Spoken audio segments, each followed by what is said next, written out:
Well, greetings and welcome to The Dividing Line. My name's James White, along with Riche Pierre, who, by the way, everybody around the world knows that when you look up the term humble, one of the definitions provided is the French. And the French are known around the world for their humility. And so Rich hasn't really talked about this, but most people don't know this, but Rich was named the 2022 most famous Frenchman of the year by the Prescott Chamber of Commerce. And was given this amazing, and only people in Prescott would do this, this amazing copper cast croissant with a little French flag in it. It's on his desk. It's great. It's wonderful. And so I just wanted everybody to know that at the end of the year that we have some famous people working around here, and that Prescott remains very, very, very proud of Rich. And I forgot to close this. I'm not even sure I'll be able to now, but there we go. All right. So welcome to the program. We haven't been in the big studio for quite a while, and I think Rich. I think the only reason that Rich asked me if I wanted to come in here was because he was getting a little concerned that he probably had forgotten how to run all of this stuff because it had been a really long time. So here we are. We're in the big studio, and hopefully we'll have some neat stuff for you today. I did get a new book in. David L. Puckett. I had a professor named Puckett, but I don't think they're related. I could be wrong. I don't know. He was is professor of church history at Southeastern Baptist Theological Seminary. So, I don't know, he doesn't really look like Dr. Puckett, but he's a different Dr. Puckett. Anyways, David L. Puckett, John Calvin's Exegesis of the Old Testament. And I just, it's not a huge tome, but I just happened to pop it open, and my eyes fell on two things, interestingly enough. The exegesis of Luther is also found to be lacking. Quote, the speculation of Luther here, as in other places, has no solidity. This and other comments like it suggest that Calvin may have more reservations about Luther the exegete than Luther the theologian.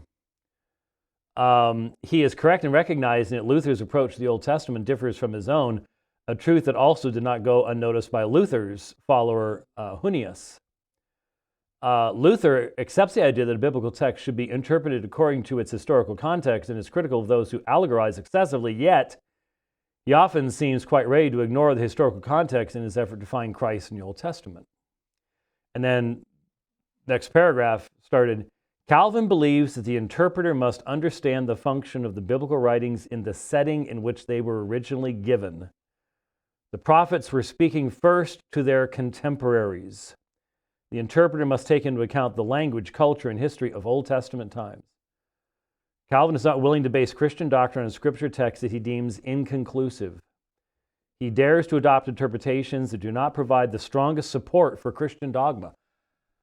Now, what's really interesting about that line, when it says he dares to adopt interpretations that do not provide the strongest support for Christian dogma. Now, some of you will remember that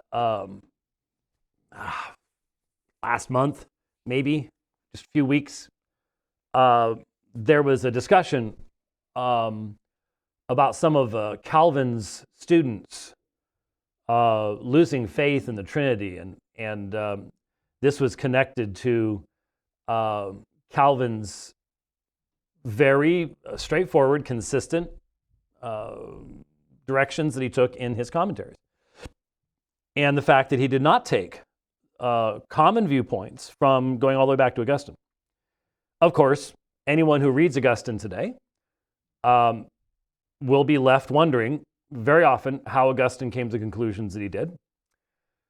And it's of no use to talk about the great tradition here, because there was no great tradition that drove Augustine to his conclusions, and there is no means of defining a great tradition in such a way as to do anything meaningfully as far as exegesis is concerned.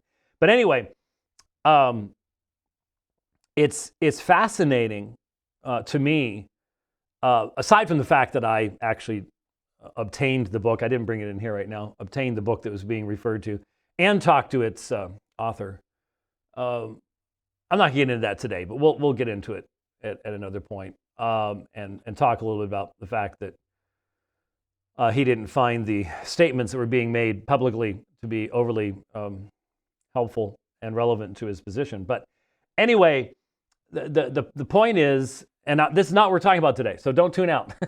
We're going to talk about the Christmas story today, actually. But I just happened to grab it. This came in the first time I've seen it.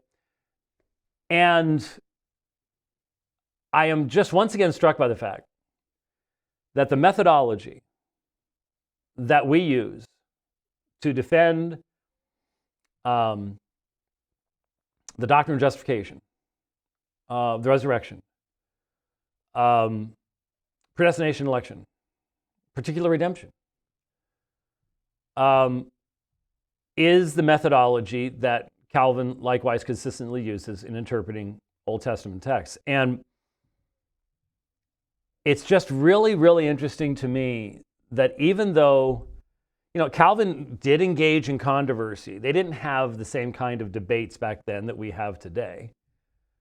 But the fact is that Calvin did, you know what happened when Servetus sent him his book, and Calvin sent him the Institutes, and Servetus sent him his copy of the Institutes back with all sorts of nasty stuff written in the margins and stuff like that.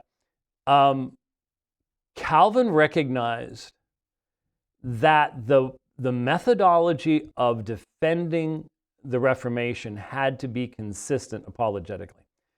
And I've said over and over and over again in the current controversies that my critics should try getting out of the hallowed halls and take their theological ruminations out into the real world, where you're dealing with people who don't start with your presuppositions, and see how it works, because that's what Calvin was doing. And it's funny that we end up coming to the same conclusions on so many vitally important things. So yeah, we'll probably have some more to say about John Calvin's exegesis of the Old Testament. And I was given a book last night. Kelly brought it home from the ladies. Man, every year the ladies do this cookie exchange at Apologia. And they bring, I understand how this works, given most families at Apologia have, between 5 and 11 children. But you come back with this bin of every kind of Christmas cookie known to mankind. Not healthy at all, but really super yummy. And but she also brought the book that I think I had in PDF, but hard copy of Calvin and classical philosophy, I think is what the title was. I think Chris had said he was reading that in our chat channel, if I recall correctly. So we'll have some comments on that if I find time to get through those things. We are, real quickly, just on a programming note, work continues on the upcoming trip through Texas, Louisiana, and Tennessee. And so if you can imagine I-10 south route through Houston, we're going to be stopping in Houston. We're going to be doing minimally a presentation in Houston at the Lutheran church that we did the debate on Molinism at. Okay? And minimally a presentation, hopefully a debate. The pastor there is a go-getter when it comes to that kind of stuff. That's where for those of you who don't remember, that's where the debate, Leighton Flowers and Pritchett, I think, against Zachariades and the other guy, the two hyper-Calvinists. Hernandez, yeah. And see, the French remember everything, and especially how many times they lost to England in the various wars they were in. But anyway, it's that time of year. Anyway, we same place. I can't give you details right now because we're still working on stuff. But on the way to Louisiana, where we will be dealing primarily with subject of Roman Catholicism in that area, and then up from Louisiana to Tennessee, where Jeffrey Rice is, and then back a more northerly route. And all of this is dependent upon weather. Obviously, it's February. And you can have wonderful weather in February, or you can have really stinky weather in February. I mean, right now, today's Tuesday, so Thursday night in Lubbock, where I had a great time just a few weeks ago. Thursday night in Lubbock, they're expecting minus 12-degree wind chill. That's global warming in Lubbock, so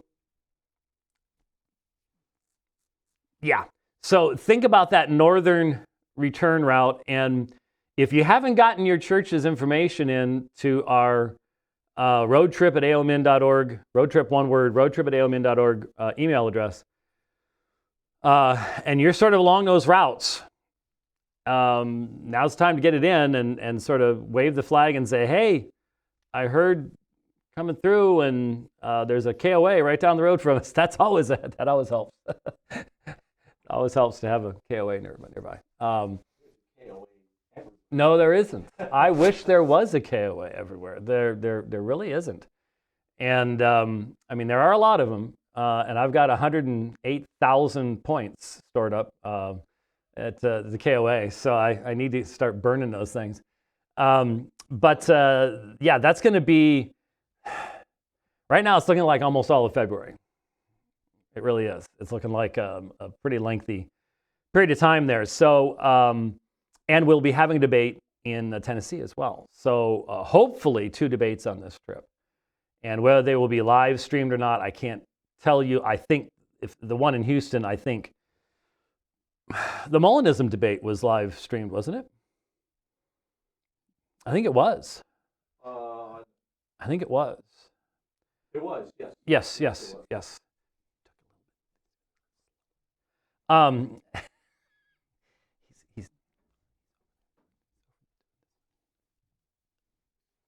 So anyway, he's just disappearing. Yes. Microphone turned off, and sorry, I forgot. Yeah, well, we know. Okay.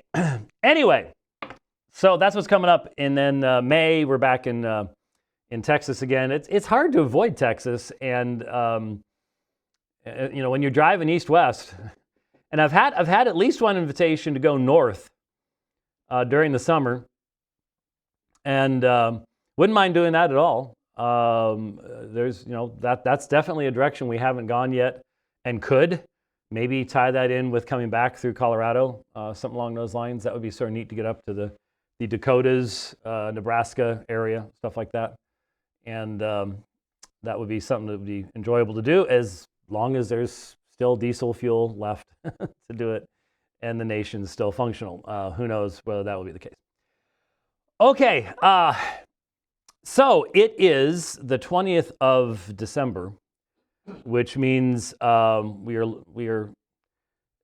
are mourning here in Arizona, because starting on the 22nd, the days start getting longer again, and we all know what that means here in Phoenix, Arizona. And so, but it is, I'm not even get into, oh my goodness, the cat fights that have been going on social media. Christmas falls on Sunday a lot of times. I don't know why this year it was like bring out the howitzers stuff. I'm really not getting it. But anyway, a lot of people are real on that particular subject. But you know, we're having church. We're just not going to go as long as we normally do. I mean, hey, if Jeff Durbin does something for less than 30, you know, less than an hour, that's a major alteration and change right there. But anyway, as you have opportunity, and maybe if we could, you know, actually, if we had the fan running, it would also help to cover other certain sounds that we can actually hear, if you know what I mean. The fan may not work.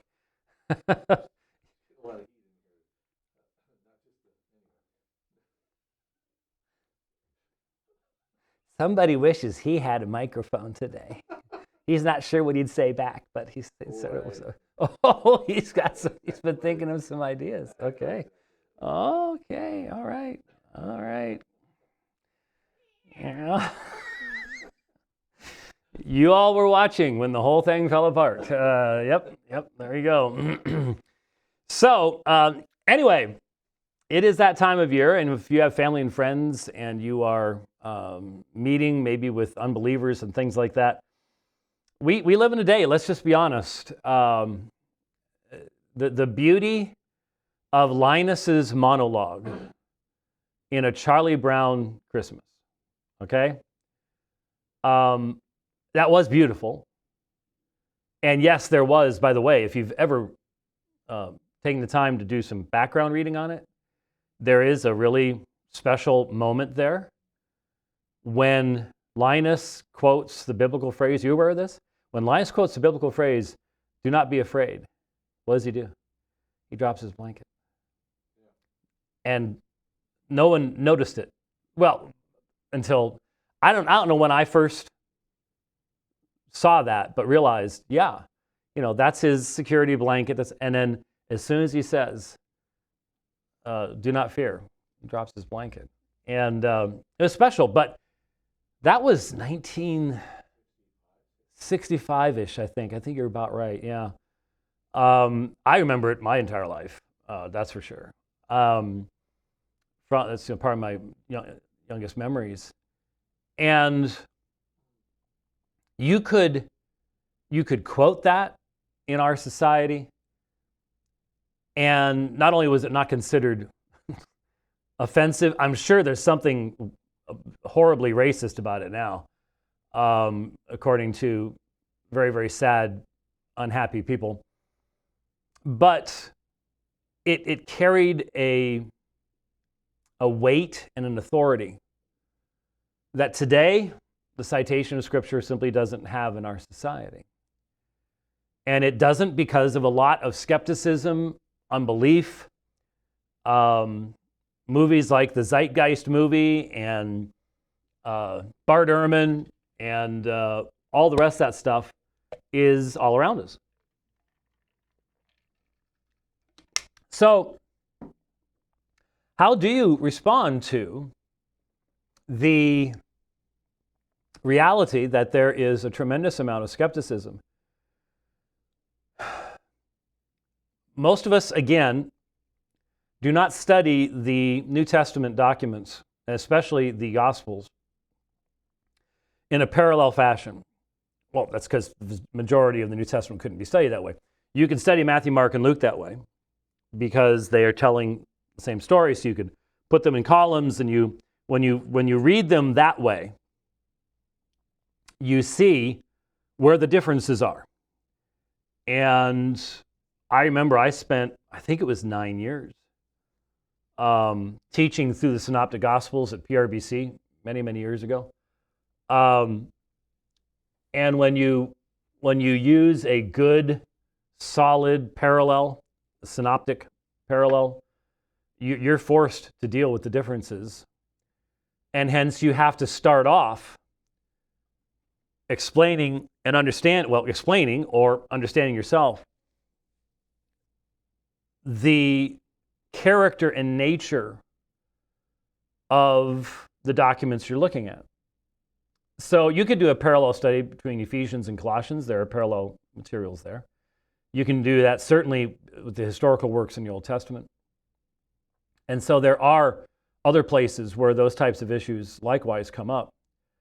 But there are few areas where the weakness of a lot of our evangelical pulpit is exposed as in this area when people raise objections based upon differences between Matthew, Mark, and Luke specifically. Sometimes John jumps in there, but the Synoptic Gospels. And when it comes to the Christmas story, here's what you'll hear, okay? And this is what we need to understand. If the vast majority of your knowledge of Christian theology, the Bible, things like that, comes from a solid upbringing in the church, then you can be sometimes taken aback and really surprised at some of the objections that come up outside of the context of the believing church. So in other words, within the unbelieving church, there is a lot of that. Liberalism, where it is assumed the Bible is contradictory and things like that. And then, of course, just plain old secular, worldly people out there. And so when unbelievers in the consistency of Scripture, when people who do not have Jesus' view of Scripture, how about, let's just use that. When people who do not have Jesus' view of Scripture look at the Synoptic Gospels and what they say about the birth of Christ, they immediately recognize, well, Mark didn't bother to tell us. And the predominant theory in scholasticism today is that Mark wrote first. Matthew and Luke both had Mark, but they didn't have each other. And they edited Mark and then relied upon a body of oral tradition that may have been in written form but has never been seen, called Quella, the source, for Jesus' teachings primarily. And then they produced their Gospels based upon the edited version of Mark and what they chose to use out of this Q source. And that this is how you're supposed to look at Matthew, Mark, Luke, and John. Now, I would simply point out we have no idea what order the Gospels were written in. It's unlikely, but it's possible John was written first. What is clear, I do not believe in literary dependence.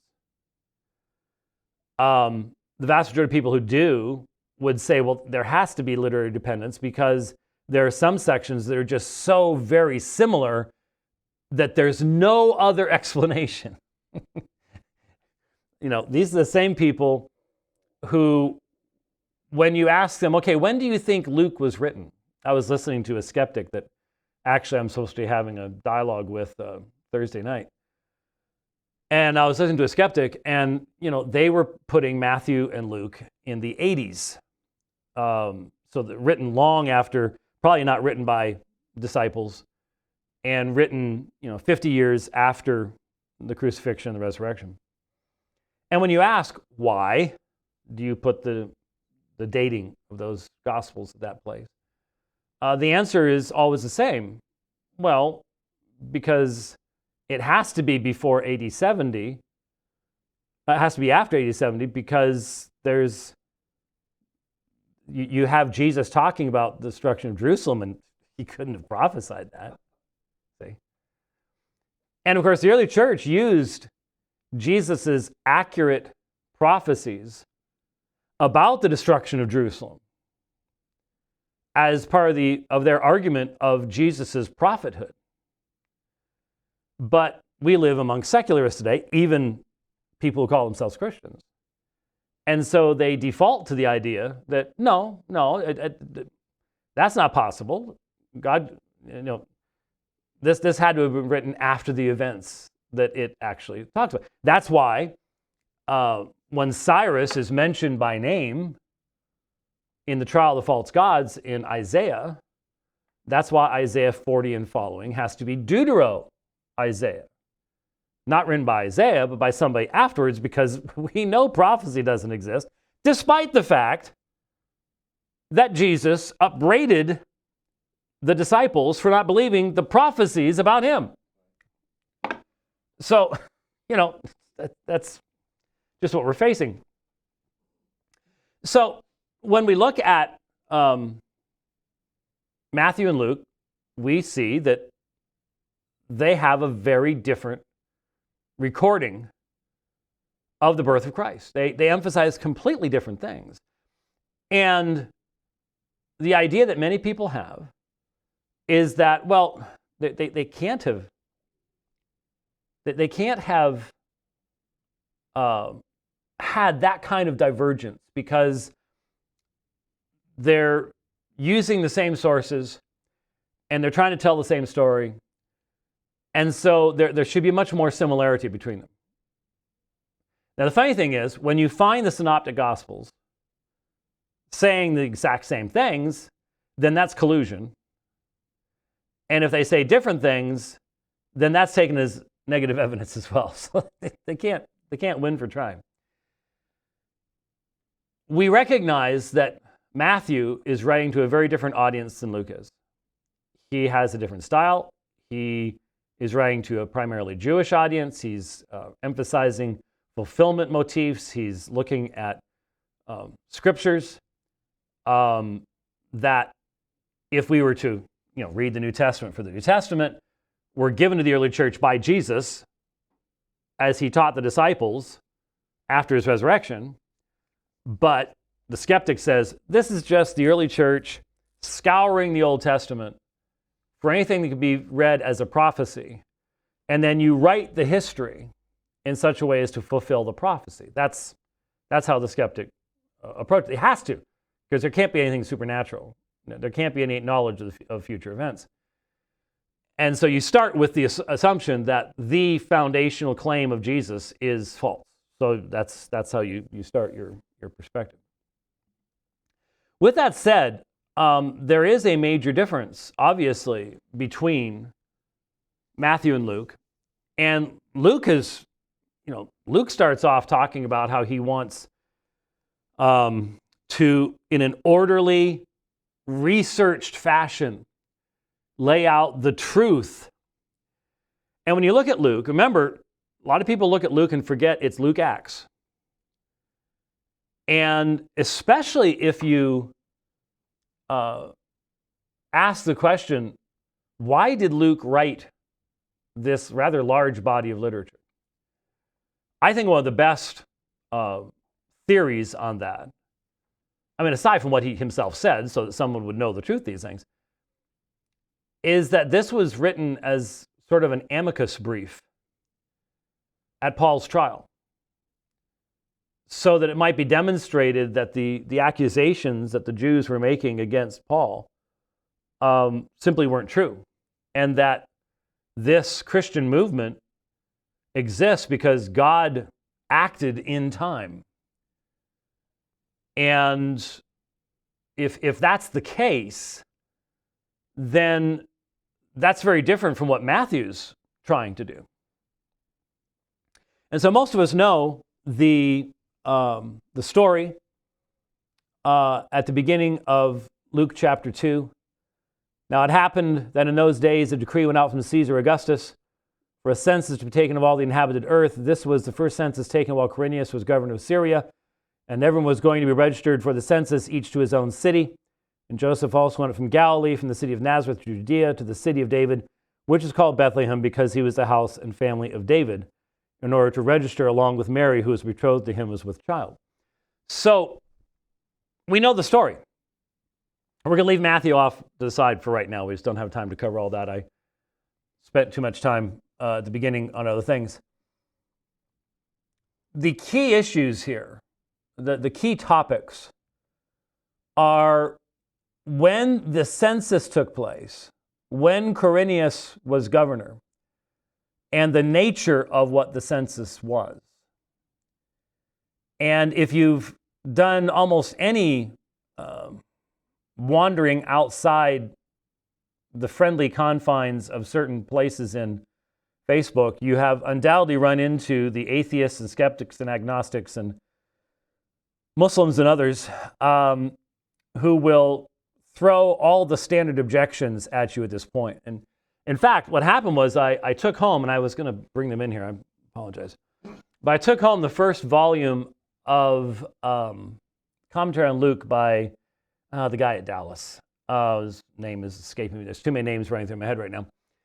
And I had been reading that, and there's an excursus, excursus number 2, as I recall, back in the 900s, about 930 pages in, that talks about the issue of the nature of the census and Quirinius and things like that.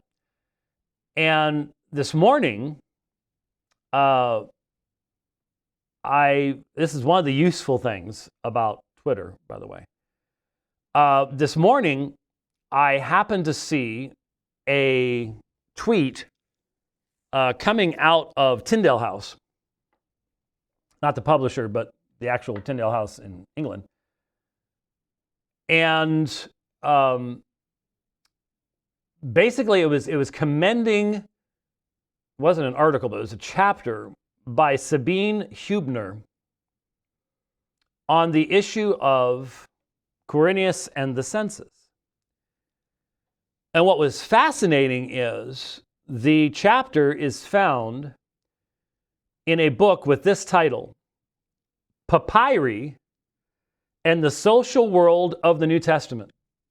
Papyri and the Social World of the New Testament. Now, I don't know about you, but I bet all of you had that one on your Amazon wish list. I bet everybody is hoping to have a copy of Papyri and the Social World of the New Testament. But what this illustrates is some, in my opinion, some of the most helpful apologetic material is not found in well-named, well-read books. When you think about it, papyri and the social world of the New Testament. What are papyri?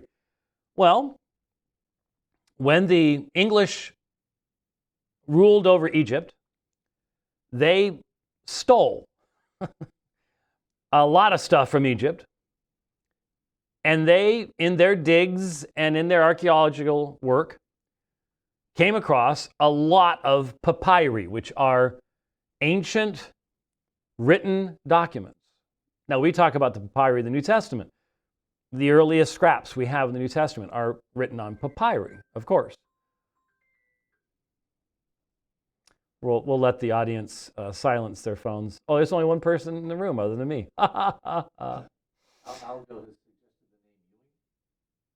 Ewing? I have no. No. It's Darrell Bach. Sorry, it's Darrell Bach was who I was. Oh, Ewing. Yeah, no, that guy. Yeah, Dallas. Thanks, guys. Very funny. Yeah. It was Algo. Well, we'll let Algo go. Anyway, what was I talking about? So, these papyri from the New Testament, they're very important. But what this book is talking about, and there have been a number of books like this, is that the vast majority of the papyri we found didn't have anything to do with the New Testament at all, but they do give you a lot of insight into the social world of the New Testament that has never been had before. And I wonder, it does make me wonder, TR only folks don't like the papyri. They don't like the earlier manuscripts that were not accessible to Erasmus and to Stephanus and to Beza.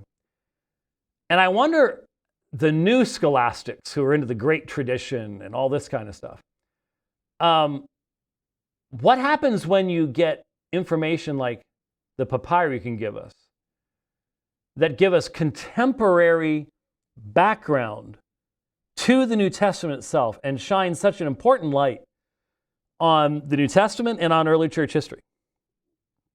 Because there has been stuff like that.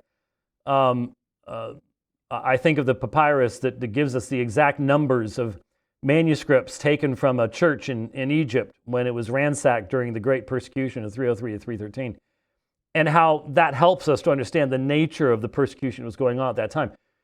These are things that were, in essence, lost to history and lost to quote-unquote tradition, and yet now have been uncovered and are still being translated even to this day.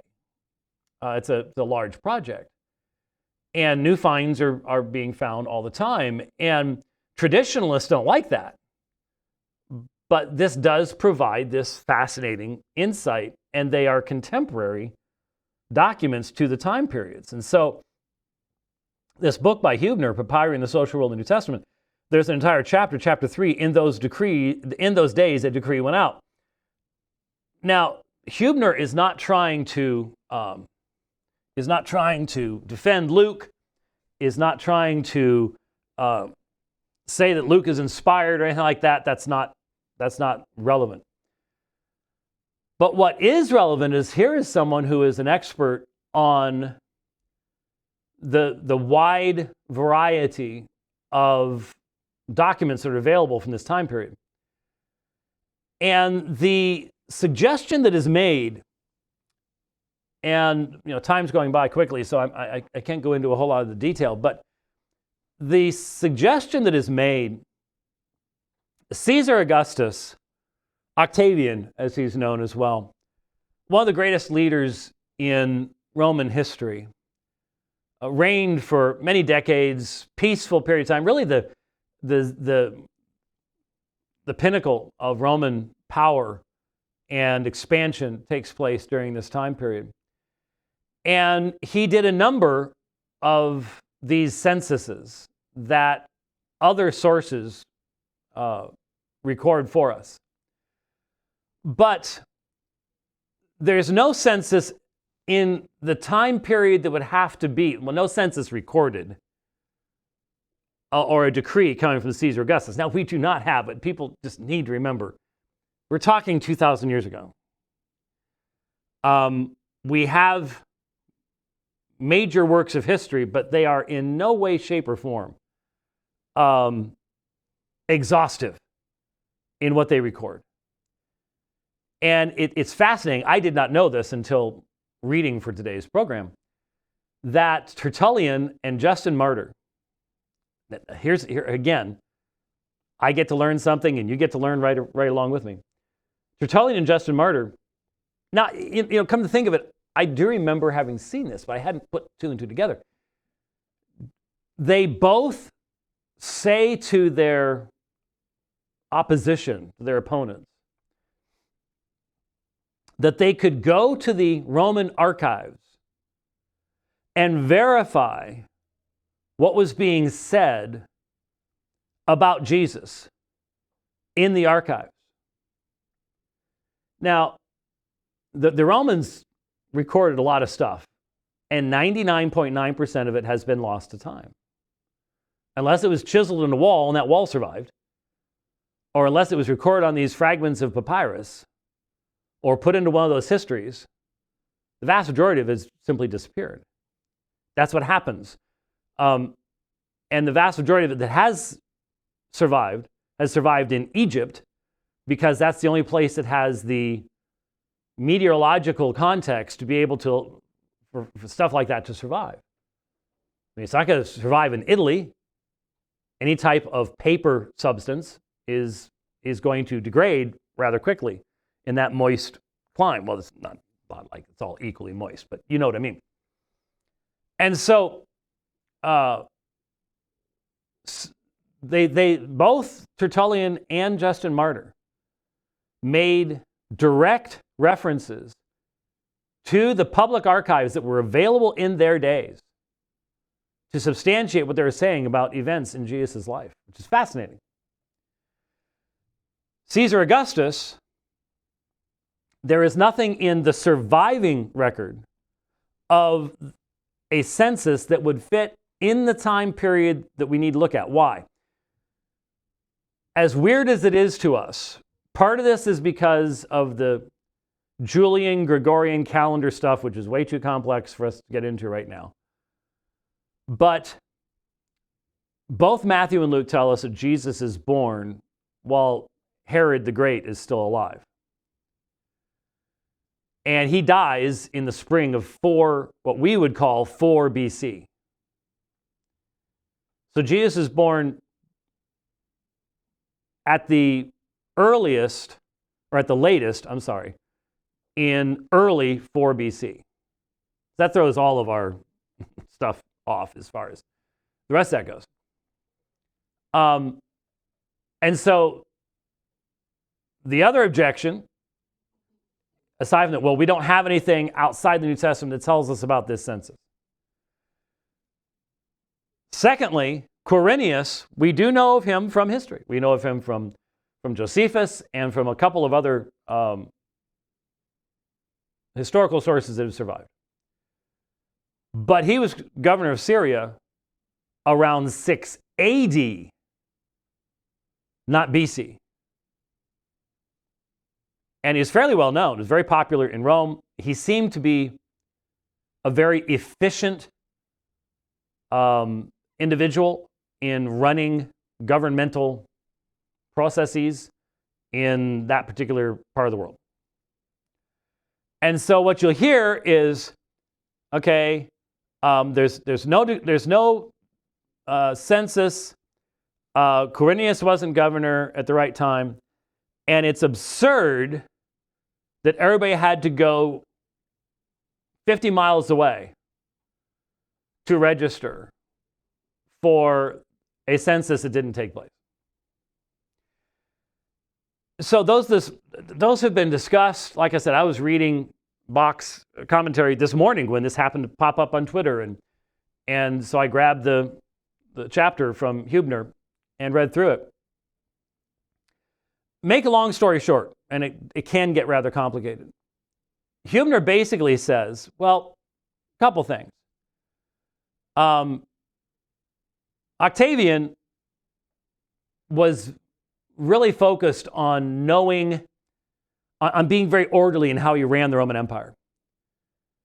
And so while there were decrees for major censuses, there were also many more local censuses. The census is not just to find out how many people are in an area, it's for taxes. And censuses could be used as a political weapon. Right around 8 to 7, what we call BC, there's a rupture. Herod did something that Rome didn't like. And Herod only reigned with Rome's support. And so Octavian, Caesar Augustus, reins Herod in, and it would make perfect sense that one of the best ways to do that would be for him to instruct Herod to do a census. Because that shows his ultimate control in that particular area. And it's right around this time period. And remember, a census didn't happen overnight. It doesn't happen overnight in our day. Once the decree goes out, there would be 18 months, 2 years, maybe longer, where this process would be going on. What's also interesting is Hübner pointed out that the term that's used over here for governor by Luke, now Luke is really good at the utilization of specific titles. He's been lauded by historians for a long time. Even as he records Paul's journeys, he will use the specific terminology that we didn't know until recently was used only in that area for a particular political office. But Luke knew it. Because why? Because he was there. Because he was an eyewitness. And Hübner points out that the participle that is used here is also used of procurators. Now, what's a procurator? A procurator was someone who had imperial authority to take a census. to be involved in that level of, we would call it bureaucracy, but financial bureaucracy, I guess you might say. So we know that Quirinius eventually becomes governor of Syria, but is it really all that outlandish to think that someone who successfully did, at the emperor's request, a census in an area, which means you get to know that area very well, would years later be made governor of that area? Isn't that the normal way that things happen? I mean, bad governments make people governors who don't know anything about their area, and that ends up creating all sorts of problems. But Caesar Augustus was brilliant. And Rome experienced so much peace under his reign. He's not going to put people in charge who don't know the area. So wouldn't it make sense that Quirinius was procurator of Syria during that first census? He becomes governor at a later point in time. And that would be in the time period right before 4 BC, which is where Matthew and Luke are basically putting Jesus' birth. So why would David have to go to his own city? Well, again, Hubner points out and provides from the papyri examples of this. Now, one of the thoughts across my mind before I read Hubner, was this would make sense in Israel if the desire was to,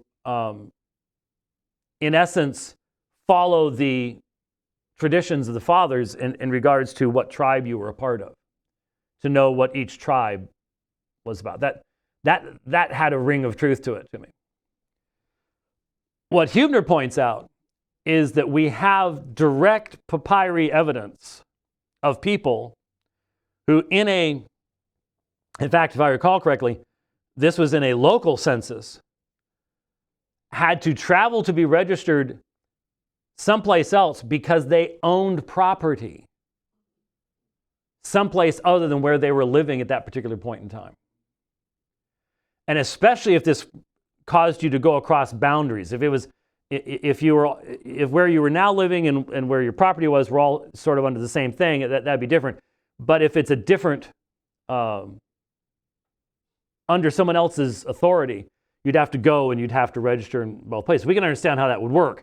If you own property in another state, there's a whole different tax stuff you've got to do in that type of context. So we see how that works today. And so is it possible that there was some connection, Joseph and his family, there in Bethlehem, which required him to go to that place? Doesn't mean everybody had to do that, but the reality is he had to. Now the skeptic just goes, no, this is just because of the prophecy about Bethlehem, and so that's just all there is to it. So you start with it's guilty, there can't be prophecy, and so this is the only way to come up with it. But we're looking at it and going, okay, if you don't start with, Luke, you're a bold-faced liar and you're making all this stuff up, is there a way of understanding this that fits with the historical data? And that historical data continues to increase as more and more of these papyri become available and become part of the record that can be drawn from. So there's a fascinating reading of, and all it requires you to do is to go, okay, the participle that Luke utilizes in verse 2 is used of procurators who were not governors in external sources. And therefore, if that's what it's referring to, then the whole issue of Quirinius is dealt with in that fashion. And it makes sense that if he successfully did a census in that area, that later that would lay the groundwork for him becoming governor, which he did become governor. So the fascinating thing is we have multiple historical sources all giving us the same name in the same area. The whole issue is timing, and those sources don't even try to address the issue of timing that is inherent in the question that we're asking in regards to Luke chapter 2.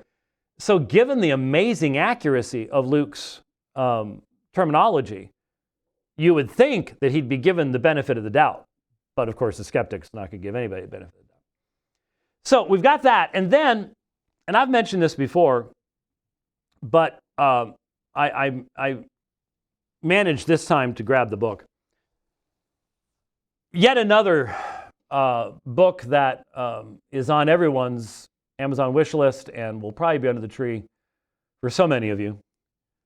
Roger T. Beckwith's book, Calendar and Chronology, Jewish and Christian, Biblical, Intertestamental, and Patristic Studies. From Brill. See, once you become a really great scholar, you just, this is 1996, so it's a little bit older. You don't have to worry about coming up with catchy titles. Calendar and Chronology, Jewish and Christian.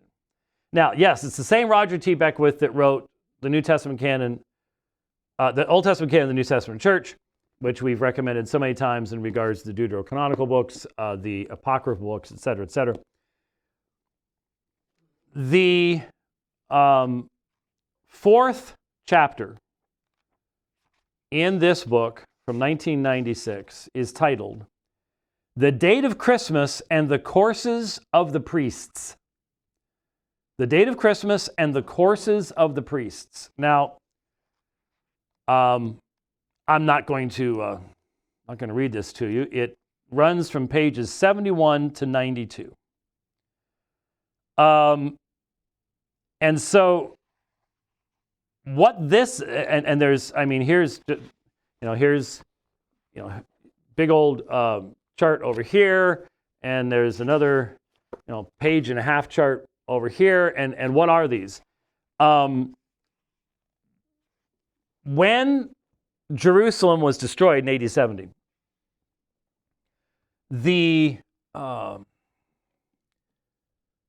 genealogical records, so much of the material that was a part of the definition of the Jewish people was destroyed.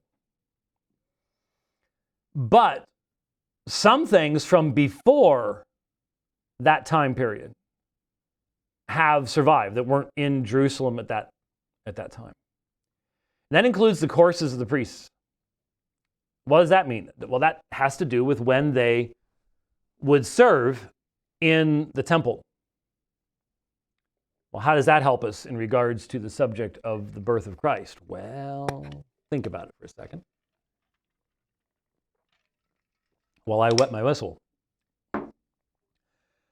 There is another key chronological piece of data provided to us in the New Testament that will help us to understand when Jesus was born, and that, of course, is Zechariah, John the Baptist, and what happens in the annunciation to him in regards to the birth of his son, the relationship in the time frames between Jesus' birth and John's birth. We know exactly how long that is. And Mary goes and Elizabeth, and they, the baby leaps in her womb, and we've got all that information. But we also know that their pregnancies were 6 months apart. And we know when he served in the temple. And we know what family he was of, so we know what course of priests he was in, and we have the records for the order in which those priests were serving in the temple at that time. Now, it's not a simple thing to do. That's why I said I'm just summarizing all this. But fundamentally, to boil it all down, and I had never seen, this is the only place I've seen any discussion of it at all, was from Beckwith. You boil it all down, and given when he would have been serving in the temple, as recorded for us in Scripture. The time frame, it's about a 2-week time frame that everything falls into for the birth of Jesus, is between December 25th and January 6th. And if you know the early church, the earliest date in the West we see is December 25th. In the East, it's still January 6th. Christmas is January 6th in Orthodoxy. And the day, how many days between? 12 days. 12 days of Christmas. December 25th to January 6th. So, all the stuff about, well, they wouldn't have had sheep out there. Yes, they would have. Yes, they would have. It's cheaper to have them in the fields than to pay to have grain brought in. Okay? There were still sacrifices in the temple. So it could have been lambs for sacrifice. Make the connection there if you want. But so much of the argumentation that you hear, and that is accepted by Christians, I cannot believe how many Christians just go, well, yep, I think this was all about Saturnalia, and they were giving gifts, and so the Christians sort of hid out giving gifts to each other because the Romans were doing pagan stuff. I just go, look, probably the strongest, one of the strongest realities that we do have from later centuries is that there was a belief that great men died on the day they were conceived. Now, you and I can both look at that and go, because there's no evidence of that in Scripture, obviously. There is in the great tradition, so we'll let those of you who are into the great tradition deal with that. But the early church came up with the idea that Jesus, the Annunciation to Mary, took place on March 25th. And so 9 months later is December 25th. And that Jesus had died on March 25th. Now, if you know church history, you know that there was huge controversy in the first centuries about when to celebrate what we call Easter, Resurrection Sunday. It was called the Quartodeciman controversy, because in the East, they did that based upon the Jewish calendar, Nisan 14. And the West, they did differently, and that caused division and problems and stuff like that. But so how do you know March 25th? That type of thing. But that's probably where, in the West anyways, the strongest argument eventually came from for the December 25th date. I'm not saying we know the date. I'm simply saying that when we buy this, they were just mimicking the pagan stuff, there's no basis for that. The Christians didn't want to do that. They had no desire to mimic the pagans in that way. And there's no reason to believe they did. All the stuff about Mithraism, all the stuff that you will find. I actually ran across a quote that I've read before from the Zeitgeist movie about Mithras. It was 99.9% pure lies. Pure lies. You can't trust almost anything you run into out there. It's a shame, but that's the way it is. So I personally enjoy thinking through a lot of these things, and hopefully it's been helpful to you also to think through these things and to, once again, when we look at the Gospels, recognize what their purposes were. Their authors had certain audiences in mind. And obviously, Luke's intentions are vital to the proper interpretation of his words. You lose that and replace it with some tradition that comes 500 to 1,000 years later, and forget about figuring out Luke. Forget it. Let's not get into that right now. Let's let the holidays go by before that fires back up again. So again, just if you want to write them down, Beckwith, Calendar and Chronology, Jewish and Christian. I don't even know if it's still in print. I don't know. 1996. It's a Brill book. It will not be cheap. Anything that says Brill at the bottom here will be absurdly expensive. Rich has had to pay for so many of those books for me over the years, he well knows.